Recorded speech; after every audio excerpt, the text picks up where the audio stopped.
السلام عليكم ورحمة الله وبركاته.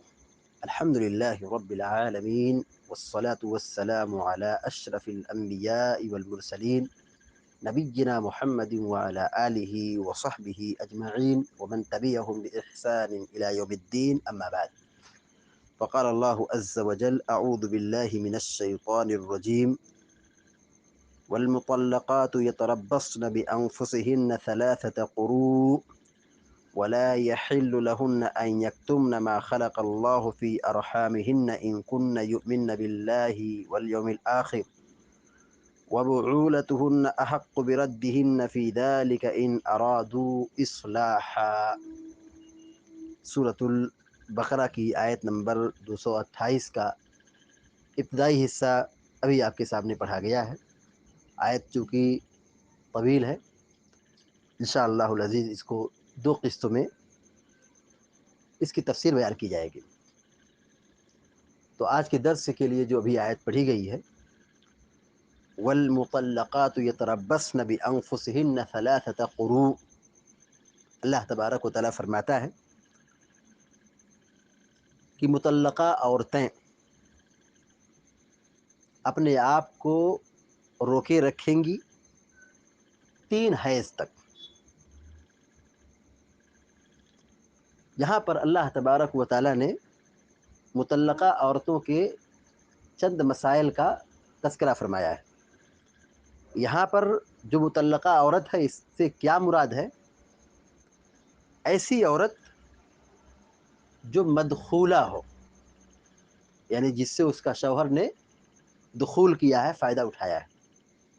ایسی عورت مراد نہیں ہے جس کی شادی تو ہوئی لیکن دخول نہیں ہوا ہے، رخصتی نہیں ہوئی ہے، شوہر سے ملاقات نہیں ہوئی ہے. ایسی عورت مراد نہیں ہے، کیونکہ ایسی عورت کی کوئی عدت نہیں ہے. اور نہ ہی یہاں پر ایسی عورت مراد ہے جس کا حیض بند ہو گیا ہے، کیونکہ اس کے لیے 3 مہینہ بتایا گیا ہے. اور اسی طرح یہاں پر وہ بھی عورت مراد نہیں ہے جو عورت حمل سے ہو، جس کے پیٹ میں بچہ ہو، یہاں مراد نہیں، بلکہ یہاں پر وہ عورت مراد ہے جس کے شوہر نے اس کو طلاق دے دیا. کب؟ اس سے فائدہ اٹھانے کے بعد، اور وہ عورت حمل سے نہ ہو. یتربصن بانفسہن ثلاثۃ قروء، 3 حیض تک، 3 قروء تک وہ رکے گی، ٹھہرے گی، انتظار کرے گی، یعنی اس کی یہ عدت ہے. 3 قروء مطلقہ عورت کی عدت ہے. یہاں قروء سے کیا مراد ہے؟ اس کے بارے میں اہل علم کا بڑا اختلاف ہے. چونکہ قروء کا جو لفظ ہے یہ دونوں معنی کے لیے استعمال ہوتا ہے. عرب کی زبان میں قروء کا جو لفظ ہے وہ حیض کے لیے بھی استعمال ہوتا ہے، اور حیض کے بعد جو پاکی کا زمانہ شروع ہوتا ہے وہ طہر بھی مراد ہے. تو علماء کے درمیان یہ مسئلہ مختلف فی ہے کہ یہاں قروء سے کیا مراد ہے. بعض علماء نے قروء سے مراد طہر لیا ہے، اور اکثر علماء نے قروء سے مراد یہاں پر حیض لیا ہے. اور حیض کی جو بات ہے وہ زیادہ دلائل کی روشنی میں زیادہ اقرب الی الصواب ہے، کیونکہ اللہ کے نبی صلی اللہ علیہ وسلم نے ایک خاتون سے یہ فرمایا تھا: دعی الصلاۃ ایام اقرائک، ایام اقرائک، تم اپنے حیض کے دنوں میں نماز چھوڑ دو. تو قروء سے مراد کیا لیا یہاں پر حدیث میں؟ حیض. قروء سے مراد حیض مراد ہے. شیخ سعدی رحمۃ اللہ علیہ قروء کی تفسیر میں لکھتے ہیں: اے حیض او اطہار علی اختلاف العلماء فی المراد بذلك مع ان الصحیح ان القرء الحیض،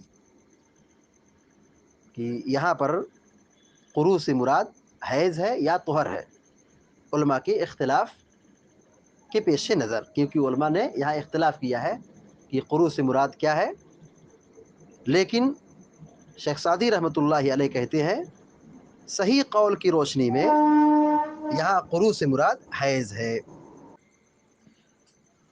عورت کو یہاں عدت گزارنے کا حکم دیا ہے، مطلقہ عورت کو 3 حیض تک انتظار کرنے کا حکم دیا ہے۔ اس کی کیا حکمت ہے؟ جی ہاں، حکمت یہ ہے کہ تاکہ یہ معلوم ہو جائے کہ اس کے پیٹ میں بچہ ہے یا بچہ نہیں ہے۔ استبرائے رحم، استبرائے رحم کہ ہر رحم میں بچہ پرورش پا رہا ہے یا پرورش نہیں پا رہا ہے، یہ کیسے پتہ چلے گا؟ حیض کے ذریعے سے معلوم ہو جائے گا۔ اگر حیض آیا تو مطلب یہ کہ یہ حمل نہیں ہے، اور اگر حیض نہیں آتا ہے تو مطلب یہ ہے کہ اس کو حمل ہے، کیونکہ حاملہ عورت کو حیض نہیں آتا ہے، حاملہ عورت کو حیض نہیں آتا ہے، اور اگر آتا بھی ہے تو وہ شاذ ہے۔ وہ کیا ہے؟ شاذ و نادر، کبھی کسی خاتون کو آیا، ورنہ عام طور پر قانون یہی ہے، فطرت یہی ہے کہ حمل کی مدت میں عورت کو حیض نہیں آتا ہے۔ تو استبرائے رحم مقصود ہے، اور دوسرا یہ ہے کہ نسب میں خلط ملط نہ ہو، نسب میں خلط ملط نہ ہو، جس کا نطفہ ہے اسی کی طرف بچہ منسوب ہو۔ اور 3 حیض تک یہ مدت رکھی گئی ہے، اس کا ایک بہت بڑا فائدہ یہ ہے کہ طلاق کے بعد ایسا نہیں ہے کہ عورت اپنے شوہر کی بیوی نہیں ہے، شوہر نے طلاق ضرور دیا ہے لیکن ابھی عدت میں ہے، ابھی وہ اس کی بیوی ہے۔ اگر اس کا انتقال، شوہر کا انتقال ہو جائے تو وہ مطلقہ عورت اپنے شوہر کے مال سے وراثت پائے گی۔ یہاں 3 حیض تک انتظار کرنے کا جو حکم دیا ہے، مقصد یہ بھی ہے کہ یہ طلاق کی جو نوبت آج آ گئی ہے کل ختم ہو جائے، کیونکہ آج عرف عام میں، سماج میں طلاق کا مطلب لوگوں نے کیا سمجھا ہے کہ شوہر کو غصہ آیا، بیوی کو اس نے طلاق کہہ دیا، اور بیوی اس سے زیادہ ریئیکشن میں آ گئی، غصے میں آ گئی، اور اس نے اپنا سامان پیک کیا اور اپنے باپ کو فون کیا، بھائی کو فون لگایا اور کہا کہ میرے شوہر نے مجھ کو طلاق دے دیا ہے، میں کہ آ رہی ہوں۔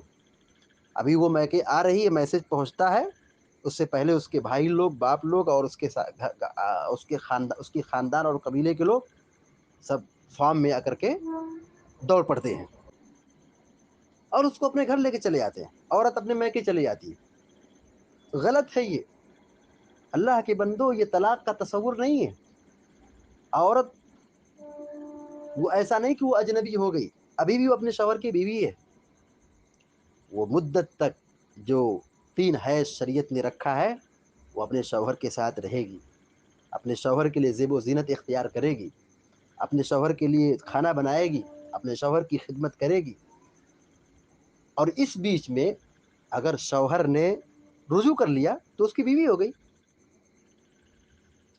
اگر اس قانون پر عمل کیا جائے تو طلاق کی کوئی نوبت آئے گی ہی نہیں، گرچہ ایک مرتبہ شوہر نے جذبات میں آ کے، غصے میں آ کر کے طلاق دے دی، لیکن اگر اس قانون پر عمل کیا جائے جو قرآن نے قانون پیش کیا ہے کہ عورت کو 3 مہینے تک عدت گزارنا ہے اور اپنے شوہر کے ساتھ رہے گی، میکے نہیں جائے گی، الگ تھلگ نہیں ہوگی، اپنے شوہر کے ساتھ رہے گی، تو پھر یہ شوہر فریفتہ ہوگا اپنی بیوی پر، اور اسے اپنی غلطی کا احساس ہوگا اور پھر وہ رجوع کرے گا۔ لیکن اگر یہ ادھر ہو جائے، وہ ادھر چلی جائے، تو پھر دونوں میں جتنی دوری ہوگی اتنی ہی شیطان نفرت پیدا کرے گا اور دوریاں بڑھتی چلی جائیں گی، اور پھر اس کی عدت گزر گئی تو اس کی بیوی نہیں رہے گی، ختم ہو گیا معاملہ۔ 3 حیض تک اس کو انتظار کرنے کا شریعت نے حکم دیا ہے، عدت ہے، تو اب عدت ختم ہو گئی، اب اس کی بیوی نہیں رہی۔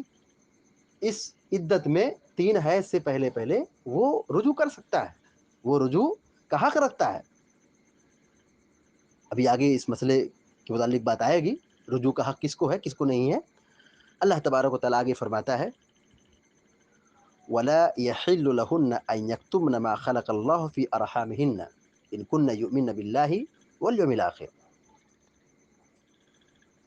طلاق کی عدت گزارنے والی خاتون کو اللہ تعالیٰ کیا کہہ رہا ہے؟ مطلقہ عورت جو ابھی عدت میں ہے اس کی کیا ذمہ داری ہے؟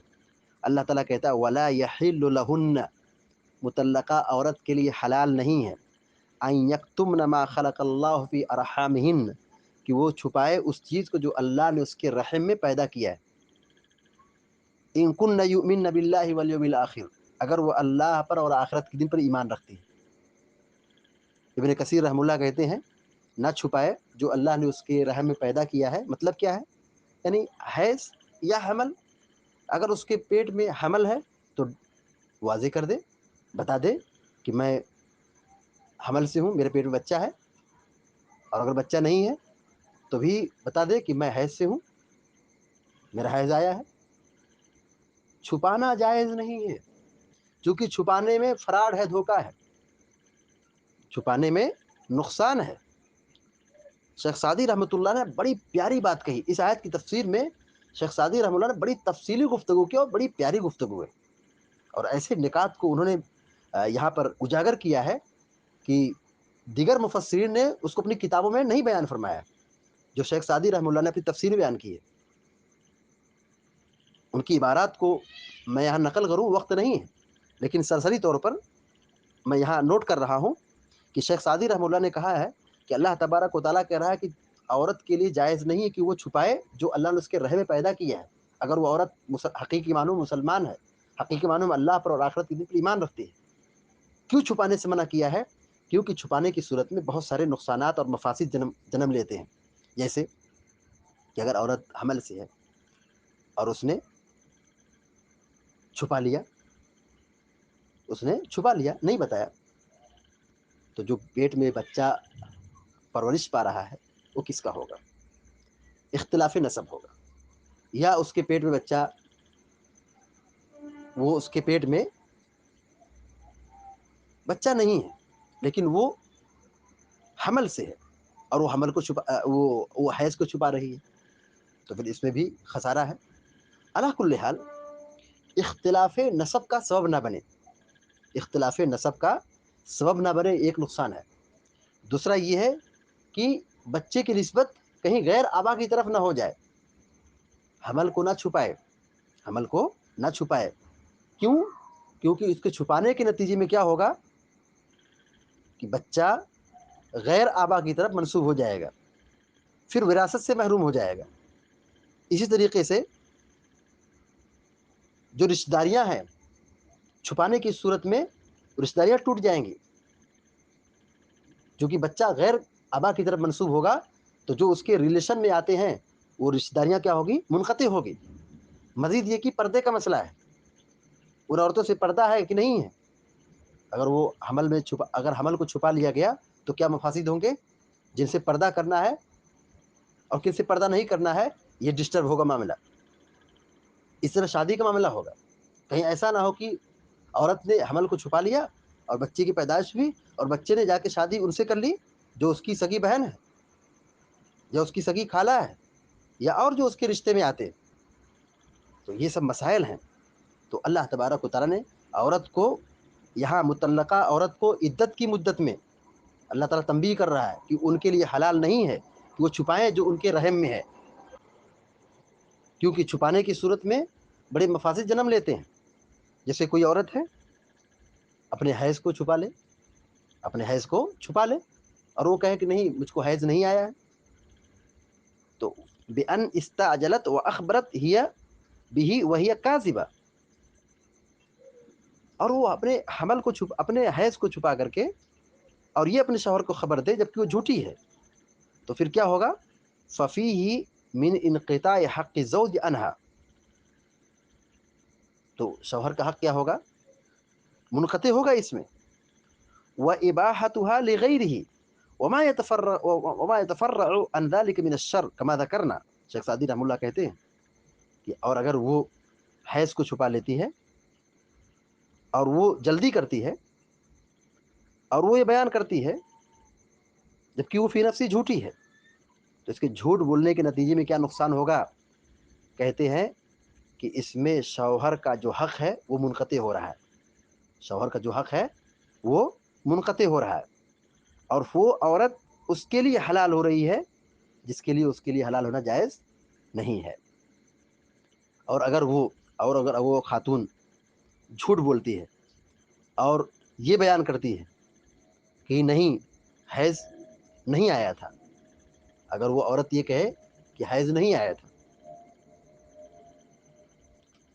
مقصد کیا ہے؟ لتطول العدہ، عورت چاہتی چال بازی کے راستے سے کہ وہ عدت کو بڑھانا چاہتی ہے، کیونکہ جب عدت بڑھے گی فتأخذ منه نفقہ غیر واجبۃ علیہ، وہ اپنے شوہر سے مال لینا چاہتی ہے جبکہ وہ شوہر پر مال دینا جائز نہیں ہے، واجب نہیں ہے، کیونکہ عدت ختم ہو گئی، عدت ختم ہو گئی تو پھر اب عدت ختم نہیں تو پھر ختم ہو گئی تو اس کی بیوی کہاں ہے؟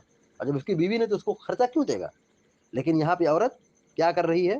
جھوٹ بول کر کے یہ بیان کر رہی ہے کہ مجھ کو حیض نہیں آیا تھا، تو اب جب حیض نہیں آیا تو حاملہ عورت ہو گئی وہ، اور حاملہ عورت کی عدت کتنی ہے؟ وضع حمل ہے، تو اپنے بیوی سے اپنے شوہر سے وہ پورے مدت حمل تک کا وہ کیا کرے گی؟ خرچہ وصولے گی، جبکہ وہ شوہر پر یہ واجب نہیں ہے کہ وہ خرچہ دے کیونکہ جھوٹ بول رہی ہے۔ بل ہی سحت علیہا محرمۃ من جہتین، کہتے ہیں شیخ سعدی رحمۃ اللہ علیہ، یہ مال کیا ہے اس طرح لینا یہ حرام ہے، یہ حرام مال ہے دو طریقے سے، من کونہا لا تستحق، اس اعتبار سے کہ وہ مستحق نہیں ہے، جب مستحق نہیں ہے تو پھر کیوں لوٹ رہی ہے؟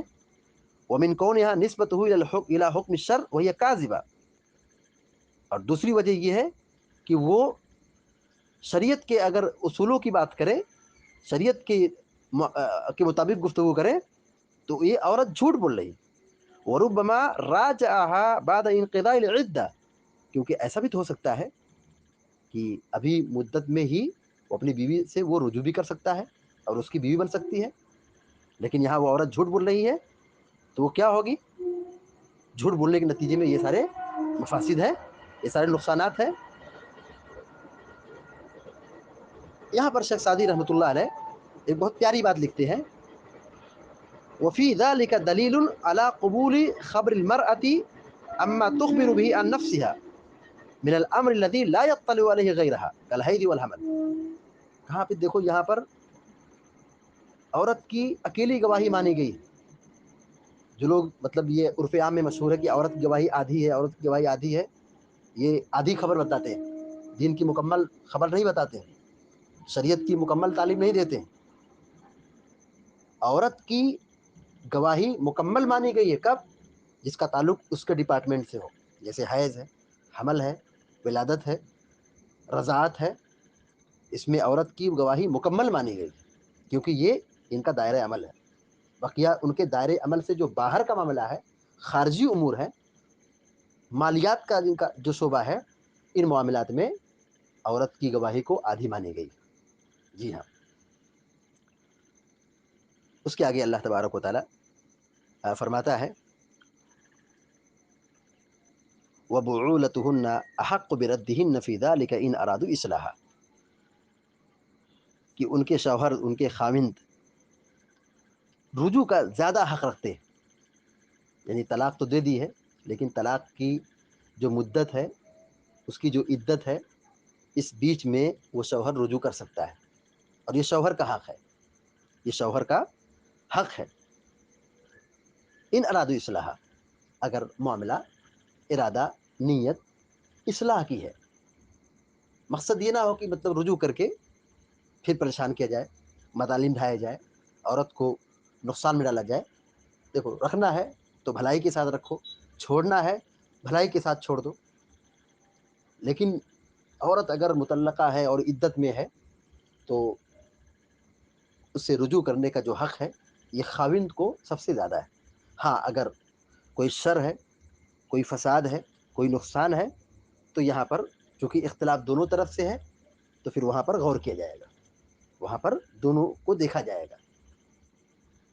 لیکن اگر کوئی معاملہ ایسا نہیں، انتشار کا معاملہ نہیں ہے اور شوہر اصلاح چاہتا ہے اور وہ شر اور فساد کی طرف نہیں بڑھتا ہے اور وہ ملنا چاہتا ہے، ملانا چاہتا ہے، جوڑنا چاہتا ہے، اور اسے اپنی غلطی کا احساس بھی ہے، تو پھر ایسے معاملے میں شوہر کی بات رجوع کے حوالے سے قبول کی جائے گی، اور وہاں عورت کے اور عورت کے سسرال عورت کے جو اولیاء ہیں، ان کے جو رشتہ دار ہیں، ان کی بات کی طرف نہیں دیکھا جائے گا. یہاں پر شوہر کو شریعت نے یہ حق دیا ہے، اور جب اس کو حق دیا ہے تو اسے رجوع کا زیادہ حق ہے.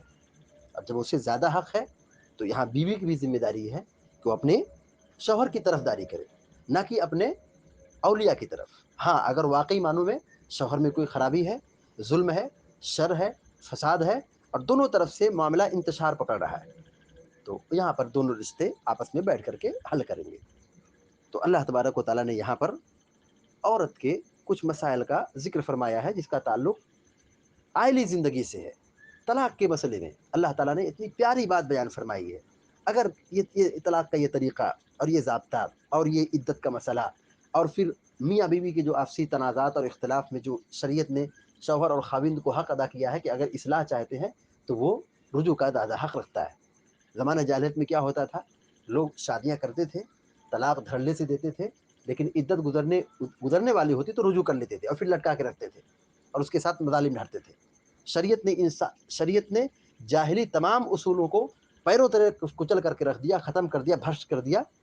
اور شریعت نے ایک مبارک اور جامع اصول دیا کہ اگر اصلاح چاہتے ہیں تو شوہر کو یہ حق ہے کہ وہ اپنی بیوی سے رجوع کر لے، اور رجوع کر رہا ہے تو یہاں بیوی کی ذمہ داری ہے کہ وہ اپنے شوہر کی طرف داری کرے، شوہر کی طرف مائل ہو جائے. اللہ تعالیٰ سے دعا ہے کہ اللہ تعالیٰ ہم سب کو، آپ سب کو نیک عمل کی توفیق عطا فرمائے، اور ہر قسم کے شر اور فساد سے ہم سب کی حفاظت فرمائے یا رب العالمین. وصلی اللہ علی نبینا محمد وعلی آلہ وصحبہ اجمعین. السلام علیکم ورحمۃ اللہ وبرکاتہ.